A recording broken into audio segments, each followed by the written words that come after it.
بسم اللہ الرحمن الرحیم۔ السلام علیکم ورحمۃ اللہ وبرکاتہ۔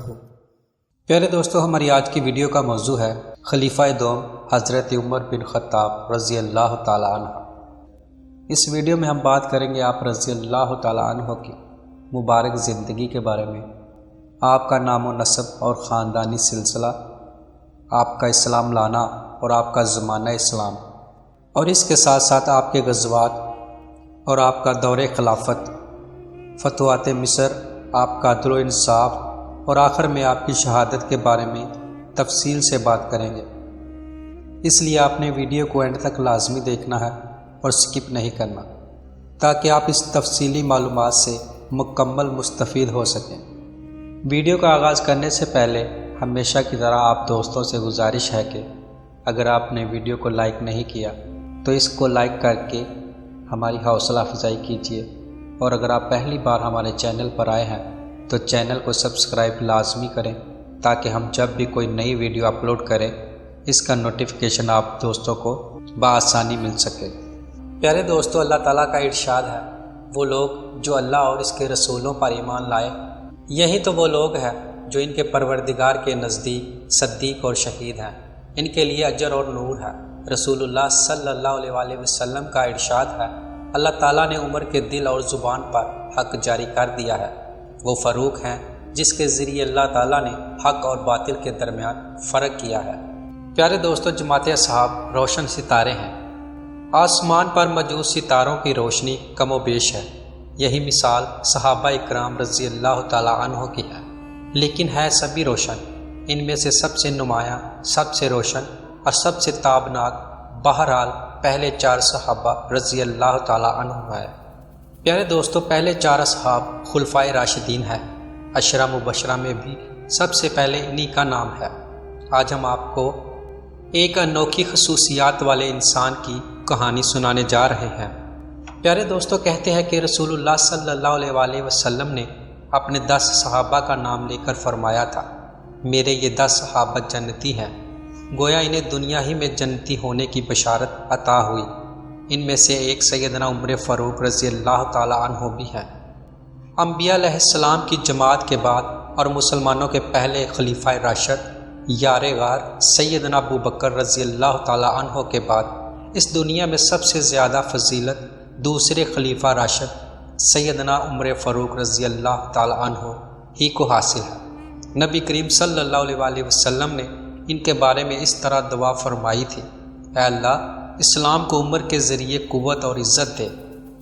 پیارے دوستو، رفقائے نبی میں سے دوسری عظیم ترین شخصیت کہ جس نے اپنی روشنی سے چہار عالم میں روشنی کی اور ایسے نقوش تاریخ میں ثبت کیے کہ آج ان کی مثال کی تلاش ناممکن ہے۔ اور کسی کہنے والے نے تو یہاں تک کہا کہ اگر ایک اور فاروق پیدا ہو جاتا تو ساری دنیا میں اسلام کا پرچم لہراتا اور اس کی کوئی مخالفت کرنے والا نہ ہوتا، کیونکہ آپ رضی اللہ تعالی عنہ نے وقت کی 2 سپر پاور سے ٹکر لی اور دونوں کو پاش پاش کر کے رکھ دیا۔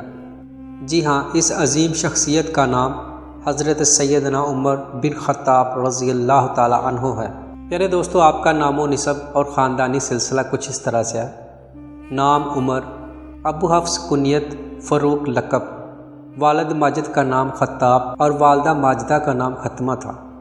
آپ کا پورا سلسلہ نسب کچھ اس طرح سے ہے: عمر بن خطاب بن نفیل بن عبدالعزیز بن رباح بن عبداللہ بن کرت بن راز بن عدی بن کعب بن لوئی بن فہر بن سالک۔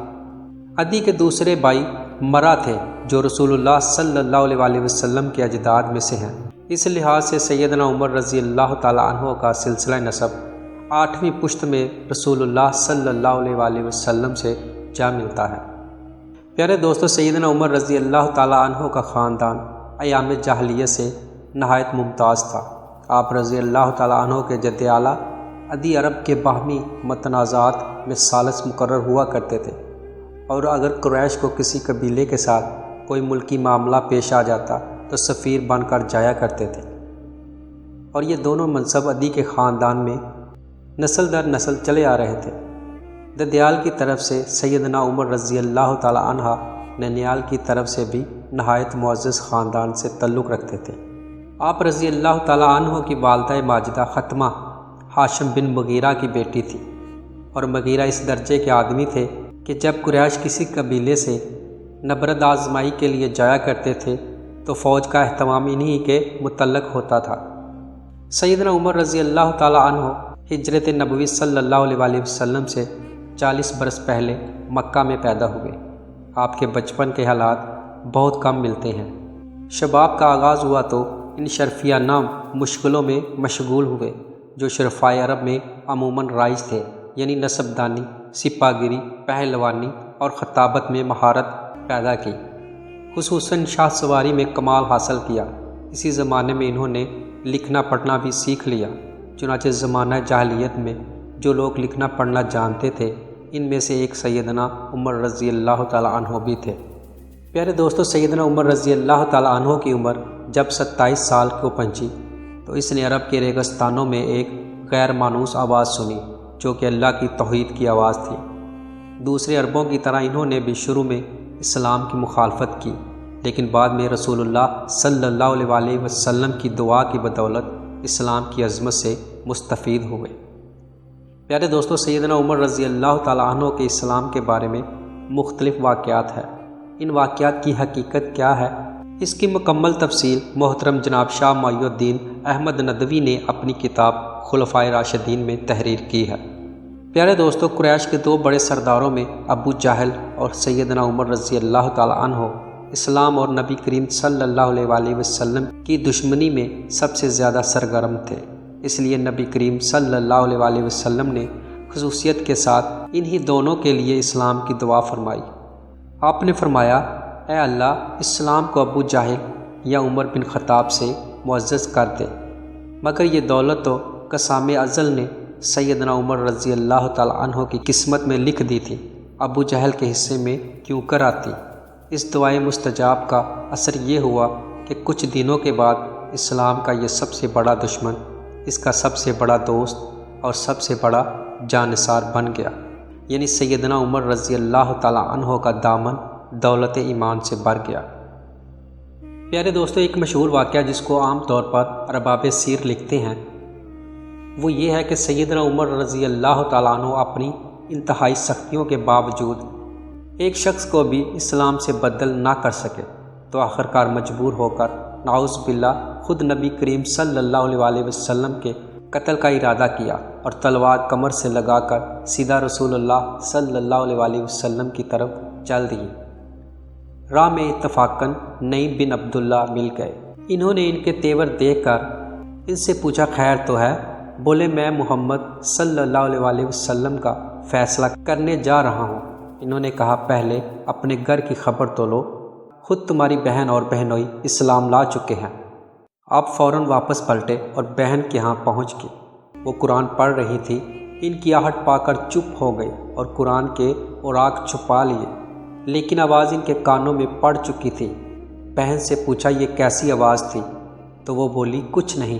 انہوں نے کہا، میں سن چکا ہوں کہ تم دونوں مرتدد ہو گئے ہو۔ یہ کہہ کر بہنوئی سے دست و گریباں ہو گئے، اور جب ان کی بہن بچانے کے لیے آئیں تو ان کی بھی خبر لی، یہاں تک کہ ان کا جسم لہو لہان ہو گیا، لیکن اسلام کی محبت پر ان کا کوئی اثر نہ ہوا۔ وہ بولے، اے عمر، جو بن آئے کر لو، لیکن اسلام دل سے نہیں نکال سکتا۔ ان الفاظ نے سیدنا عمر رضی اللہ تعالی عنہ کے دل پر گہرا اثر کیا۔ بہن کی طرف محبت کی نگاہ سے دیکھا، اس کے جسم سے خون جاری تھا۔ اسے دیکھ کر اور بھی رکت طاری ہوئی۔ فرمایا، تم لوگ جو پڑھ رہے تھے مجھے بھی سناؤ۔ سیدہ فاطمہ بنت خطاب رضی اللہ تعالی عنہ نے قرآن کے اوراق سامنے لا کر رکھ دیے۔ جب آپ نے اٹھا کر دیکھا تو یہ صورت تھی جس کا ترجمہ کچھ اس طرح سے ہے، زمین و آسمان میں جو کچھ ہے سب خدا کی تسبیح پڑھتے ہیں، وہ خوب غالب اور حکمت والا ہے۔ ایک ایک لفظ پر ان کا دل مرعوب ہوتا جاتا، یہاں تک کہ اس آیت پر آ پہنچے، خدا اور اس کے رسول پر ایمان لاؤ، تو بے اختیار پکار اٹھے کہ مجھے رسول اللہ صلی اللہ علیہ وسلم کی خدمت میں لے چلو۔ پیارے دوستو، یہ وہ زمانہ تھا جب رسول اللہ صلی اللہ علیہ وسلم دار ارقم کے مکان پر جو کوہ صفا کے نیچے واقع تھا پناہ گزیر تھے۔ سیدنا عمر رضی اللہ تعالی عنہ نے آستانہ مبارک پر پہنچ کر دستک دی۔ چونکہ شمشیر بکف تھے تو صحابہ کرام رضی اللہ تعالی عنہ کو تردد ہوا، لیکن سیدنا حمزہ رضی اللہ تعالی عنہ نے کہا، آنے دو، اگر اچھی نیت سے آیا ہے تو بہتر ہے، ورنہ اسی کی تلوار سے اس کا سر قلم کر دوں گا۔ سیدنا عمر رضی اللہ تعالی عنہ نے اندر قدم رکھا تو رسول اللہ صلی اللہ علیہ وسلم خود آگے بڑھے اور ان کا دامن پکڑ کر فرمایا، عمر کس ارادے سے آئے ہو؟ نبوت کی پرجلال آواز نے انہیں کپ کپا دیا۔ نہایت ادب کے ساتھ عرض کیا، ایمان لانے کے لیے۔ نبی کریم صلی اللہ علیہ وسلم نے بے ساختہ اللہ اکبر کا نعرہ اس زور سے بلند کیا کہ تمام پہاڑ گونج اٹھے۔